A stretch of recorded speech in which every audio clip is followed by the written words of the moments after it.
મજબૂત western disturbance આવતા નથી, એટલે ઉત્તર ભારતમાં અને ગુજરાતમાં ઠંડી ઓછી પડી રહી છે.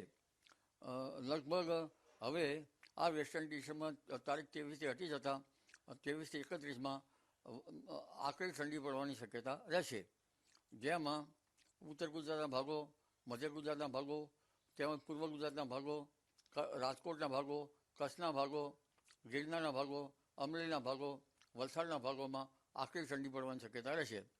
કેટલાક ભાગોમાં લઘુત્તમ તાપમાન 10 ડિગ્રી સેલ્સિયસ કે તેથી નીચું જવાની શક્યતા રહેશે. પરંતુ ત્યારબાદ જોવા જઈએ તો એક પ્રભાવી વેસ્ટર્ન ડિસ્ટર્બન્સ જાન્યુઆરીની શરૂઆતમાં આવવાની શક્યતા રહેશે, જેની અસર છે ગુજરાત સુધી થવાની શક્યતા રહેશે.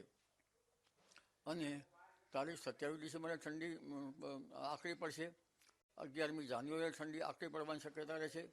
17મી જાન્યુઆરી બાદ પણ આકરી ઠંડી પડવાની શક્યતા રહેશે.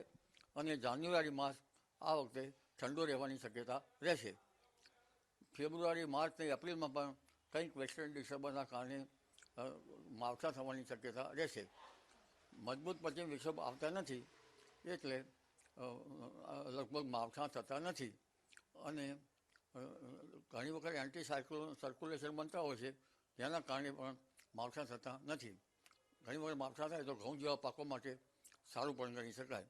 એટલે હવે રવિ પાકો માટે તારીખ 23 બાદ ઠંડા પવનના લીધે રવિ પાકો સારા થવાની શક્યતા રહે છે. જી.